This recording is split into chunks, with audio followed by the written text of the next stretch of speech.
నమస్తే, నేను లక్ష్మీ దుర్గా. వార్తల్లోకి వెళ్లే ముందుగా హెడ్లైన్స్.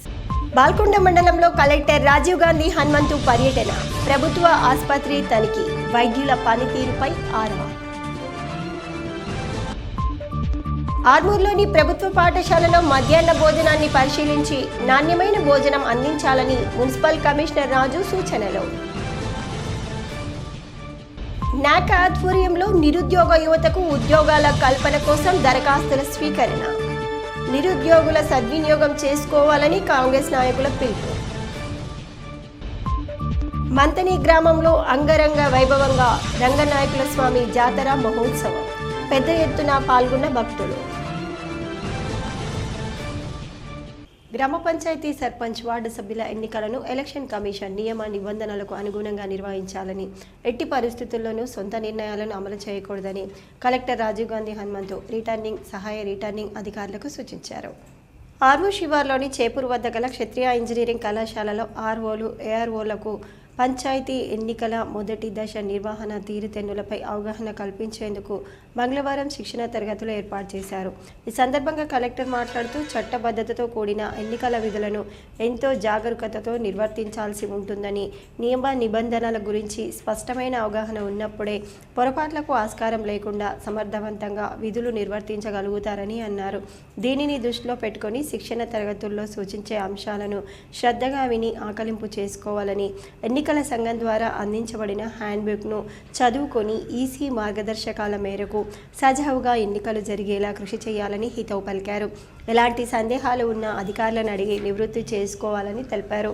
గ్రామ పంచాయతీ ఎన్నికల్లో సర్పంచ్, వార్డు స్థానాల కోసం పోటీ చేసే అభ్యర్థులు ప్రత్యేకంగా కొత్త బ్యాంకు ఖాతాను తెరవలసి ఉంటుందని, ఈ ఖాతా ద్వారానే ఎన్నికల కార్యకలాపాలకు సంబంధించిన లావాదేవీలు జరపాలని ఈసీ నిర్దేశించినందున నామినేషన్ పత్రాల కోసం వచ్చే అభ్యర్థులను ఈ విషయాన్ని తెలియజేయాలని అన్నారు.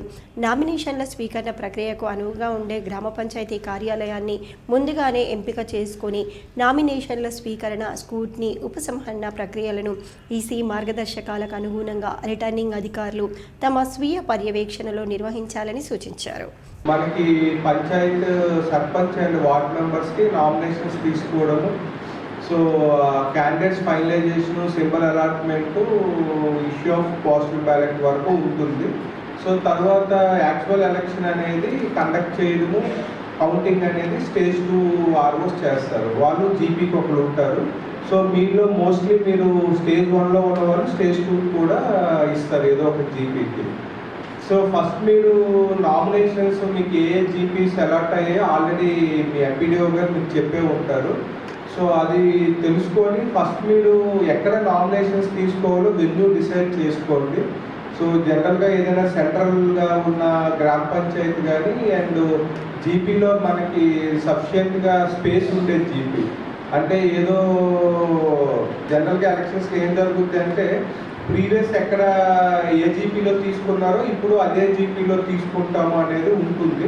అలా కాకుండా ఇప్పుడు లాస్ట్ 5 yearsలో చాలా గ్రామ పంచాయతీలకి కొత్త బిల్డింగ్స్ శాంక్షన్ అయి ఉంటాయి, కొత్త ఇన్ఫ్రాస్ట్రక్చర్ వచ్చి ఉంటుంది. సో ఉంటుంది, మోర్ స్పేషియస్గా ఉంటుంది అండ్ కాస్త మీకు స్కానింగ్ అవన్నీ చేసుకోవాలి కాబట్టి నామినేషన్స్ కూడా ఎక్కువ వస్తుంది. కాబట్టి ఆ మంచి లొకేషన్లో ఉన్నది జీపీ అనేది మీరు మీ ఎంపీడీఓతో డిస్కస్ చేసి ఫైనలైజ్ చేసుకోండి. ఎన్ఏసీ ఆధ్వర్యంలో నిరుద్యోగుల నుంచి దరఖాస్తుల స్వీకరణ చేపట్టి ఉద్యోగాల భర్తీకి శ్రీకారం చుట్టామని market committee chairman Saibaba Goud, మాజీ కౌన్సిలర్ శాలప్రసాద్ అన్నారు. ఆర్మూర్ పట్టణంలోని ఎన్ఏసీ ఆధ్వర్యంలో ఉద్యోగాల భర్తీ కోసం నిరుద్యోగుల నుండి దరఖాస్తుల సేకరణ కార్యక్రమం కాంగ్రెస్ పార్టీ నాయకులు చేపట్టారు. అనంతరం వారు మాట్లాడుతూ నిరుద్యోగ విదేశాలు పట్టి ఎంతో నష్టపోతున్న సందర్భంగా స్వదేశంలో ఉద్యోగాలు ఇప్పించాలన్న సందర్భంగా ఎన్ఎస్ ఆధ్వర్యంలో ఉద్యోగులకు ఉద్యోగాలు కల్పించి మంచి ఉన్నత స్థానంలో నిలబెట్టాలని కోసం ప్రభుత్వం ఎంతో కృషి చేస్తుందని చెప్పారు. ఈ అవకాశాన్ని నిరుద్యోగులు సద్వినియోగపరచుకోవాలని అన్నారు. ఈ కార్యక్రమంలో కాంగ్రెస్ నాయకులు, కార్యకర్తలు తదితరులు ఉన్నారు. ఎన్ఏసీ క్యాంపును నిర్వహించడం జరిగింది. ఇందులో నిరుద్యోగ యువత, ఇంజనీరింగ్ చదివినటువంటి వాళ్ళు, 10th చదివినటువంటి వాళ్ళు వారి యొక్క విద్యార్హతను బట్టి వారి యొక్క కోర్సులను తీసుకొని అప్లికేషన్ తీసుకోవడం జరిగింది. ఇందులో నిరుద్యోగ యువత దుబాయ్ వెళ్ళేటప్పుడు చాలా పెద్ద ప్రాబ్లం అవుతుంది, సర్టిఫికేట్ లేక. దాన్ని వినయన్న గారు ఉద్దేశంలో ఉంచుకొని నిరుద్యోగ యువతకు బయట దేశాలు వెళ్ళే వారికి ఈ సర్టిఫికేట్ అవసరం ఉంటుందని చెప్పి నా నియోజకవర్గంలో ఉన్నటువంటి యువతకు ఆదర్శంగా వారి యొక్క సర్టిఫికేట్ను ఉంటే బాగుంటుందనే ఉద్దేశంతో ఈ క్యాంపును నిర్వహించడం జరిగింది. దీని నుంచి ఒక యూరోప్ కంట్రీకి సంబంధించిన టామ్ అనే ఒక కంపెనీ వాళ్ళు కూడా ఈ సర్టిఫికేట్ ఉన్న యువతను సెలెక్ట్ చేసుకొని ఇజ్రాయిల్ మొదలగు కంట్రీ నుంచి వాళ్ళకు ఆఫర్స్ కూడా ఇస్తూ ఉన్నారు.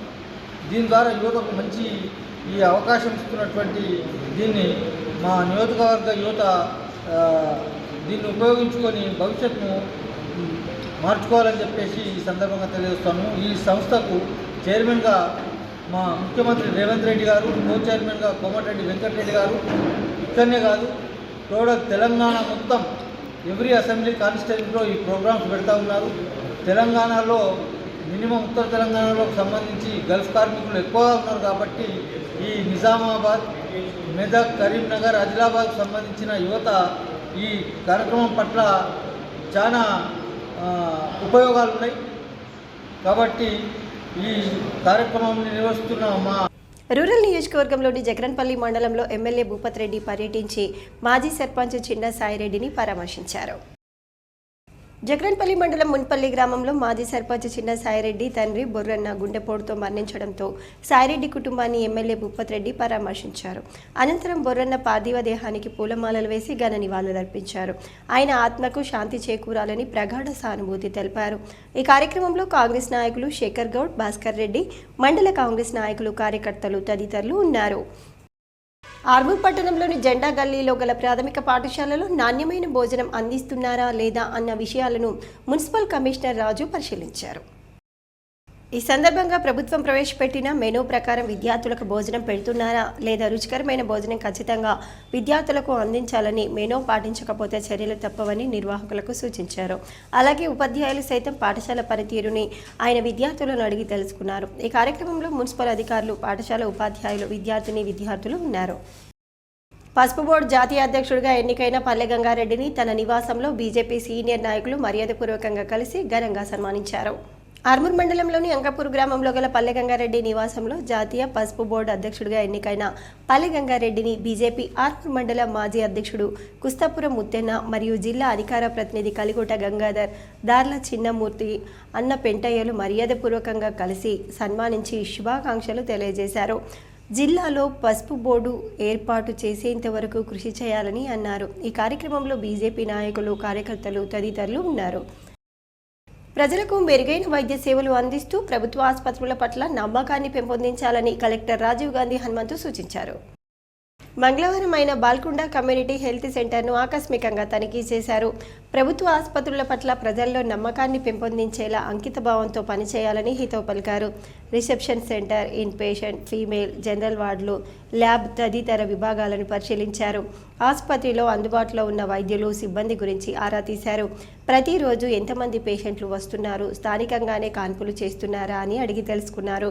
సాధ్యమైనంత వరకు సాధారణ ప్రసవాలు జరిగేలా కృషి చేయాలని వైద్యులకు సూచించారు. అన్ని రకాల మందులు అందుబాటులో ఉండేలా చూసుకోవాలని అన్నారు. వైద్యులు అందుబాటులో ఉండి రోగులకు సేవలు అందిస్తుండడం పట్ల కలెక్టర్ సంతృప్తి వ్యక్తం చేశారు. బాల్కొండలోని బాలికల మైనార్టీ రెసిడెన్షియల్ పాఠశాలలోని కిచెన్, డైనింగ్ హాల్లను పరిశీలించి సదుపాయాలను గమనించారు.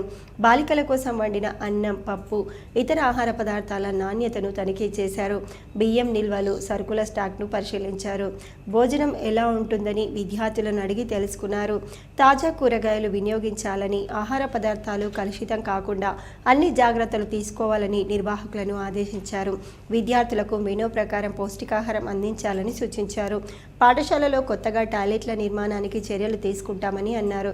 కలెక్టర్ వెంట ఆర్మూర్ ఆర్డీఓ రాజాగౌడ్, స్థానిక అధికారులు ఉన్నారు. కాంగ్రెస్ పార్టీ మహిళలకు ఇచ్చిన హామీలను అమలు చేయకపోతే ప్రజాక్షేత్రంలో పోరాటాలు చేస్తామని తెలంగాణ జాగృతి అధ్యక్షురాలు బీఆర్ఎస్ ఎమ్మెల్సీ కల్వకుంట్ల కవిత హెచ్చరించారు. మహిళా దినోత్సవంలోపు హామీల అమలుపై రాష్ట్ర ప్రభుత్వం కార్యాచరణ ప్రకటించాలని అల్టిమేటం జారీ చేశారు. తెలంగాణ జాగృతి మహిళా విభాగం కార్యకర్తలతో తన నివాసంలో ఎమ్మెల్సీ కవిత సమావేశమయ్యారు. మహిళలకు ఇచ్చిన హామీలపై ప్రభుత్వం మీద ఒత్తిడి తీసుకురావడం విషయంలో చర్చలు జరిపారు. ఈ సందర్భంగా ఎమ్మెల్సీ కవిత మాట్లాడుతూ కేసీఆర్ పాలనలో మహిళలకు పెద్దపీట వేశామని, కానీ ముఖ్యమంత్రి రేవంత్ రెడ్డి మహిళలను చిన్నచూపు చూస్తున్నారని విమర్శించారు. మాయమాటలు చెప్పి అబద్ధపు హామీలు ఇచ్చి మహిళలను రేవంత్ రెడ్డి మోసం చేశారని విరుచుకుపడ్డారు. ప్రతి మహిళకు నెలకు 2,500 చొప్పున డబ్బులు అందిస్తామని హామీ ఇచ్చిన కాంగ్రెస్ పార్టీ అధికారంలోకి వచ్చి 14 నెలలు గడిచినా ఇప్పటి వరకు అమలు చేయకపోవడం దారుణమని, 14 నెలల డబ్బు 35,000 రూపాయలు కాంగ్రెస్ ప్రభుత్వం మహిళలకు బాకీ పడిందని అన్నారు. మహిళా దినోత్సవం లోపు ఈ హామీని నెరవేర్చాలని డిమాండ్ చేశారు. ఆర్మూర్ పట్టణంలోని 1వ వార్డులో మున్సిపల్ అధికారులు తడి పొడి చెత్తపై ప్రజలకు అవగాహన కల్పించారు. ఈ సందర్భంగా మున్సిపల్ అధికారులు మాట్లాడుతూ ఇంటికి వచ్చే మున్సిపల్ వాహనానికి తడి మరియు పొడి చెత్త వేర్వేరుగా అందించాలని సూచించారు. ప్లాస్టిక్ వస్తువులను మురికి కాలువలో వేయకూడదని, పర్యావరణ పరిరక్షణ కోసం పట్టణ వాసులు సహకరించాలని సూచించారు. దుకాణాలలో ప్లాస్టిక్ విక్రయాలు జరిపితే చర్యలు తప్పవని అన్నారు. ఈ కార్యక్రమంలో మున్సిపల్ అధికారులు, వార్డు ఆఫీసర్లు, సిబ్బంది తదితరులు ఉన్నారు.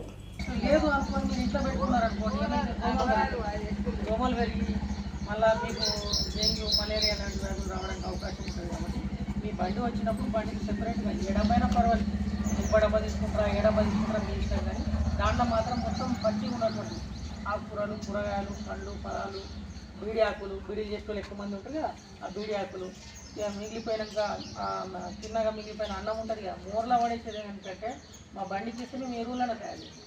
మూరలో పడేస్తే ఏమవుతుంది, ఆ మూర జామ అవుతుంది, నీళ్ళు ఆగుతాయి, దానిలో దోమలు వస్తాయి, మళ్ళీ మీరు ఫోన్ చేస్తారు. దోమలు పెరిగి ఏం చేస్తున్నారు? యాక్చువల్గా మీరే ఆలోచించండి. అటు చూస్తారు, ఇటు చూస్తారు, తీసుకుపోయి మూరలో పడేస్తారు. మస్తాలు గమనించిన పొద్దున అర్థమైందా? ఆర్మూర్ మండలంలోని మంతని గ్రామంలో రంగనాయకుల స్వామి జాతర మహోత్సవం అంగరంగ వైభవంగా నిర్వహించారు. ఈ సందర్భంగా ఆలయంలో స్వామివారికి ఉదయం నుంచే ప్రత్యేక అభిషేకాలు, ధూపదీప నైవేద్యాలు సమర్పించారు. పరిసర గ్రామాల నుంచి వచ్చిన వేల మంది భక్తులు స్వామివారిని దర్శించుకుని మొక్కులు చెల్లించుకున్నారు. జాతర మహోత్సవంలో భక్తుల సౌకర్యార్థం మంతని గ్రామాభివృద్ధి కమిటీ సభ్యులు ప్రత్యేక ఏర్పాట్లు చేశారు. 3 రోజుల పాటు జాతర, ప్రత్యేక పూజలు, రథోత్సవ కార్యక్రమం ఉంటుందని, వేల సంఖ్యలో భక్తులు హాజరు కావడం ఆనవాయితీగా వస్తుందని చెప్పారు. ఈ కార్యక్రమంలో గ్రామాభివృద్ధి కమిటీ సభ్యులు, గ్రామస్తులు, మహిళలు తదితరులు ఉన్నారు.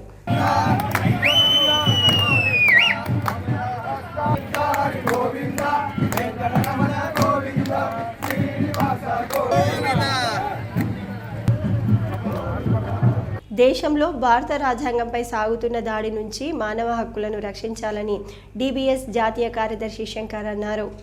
ఆర్మూర్ పట్టణంలోని అంబేద్కర్ చౌరస్తాలో పూలే అంబేద్కర్ రైట్ నేత కాపు రాజన్నకు నేడు కండువా కప్పి ఘన స్వాగతం పలికారు. అనంతరం అంబేద్కర్ విగ్రహానికి పూలమాలలు వేసి ఘన నివాళులర్పించారు.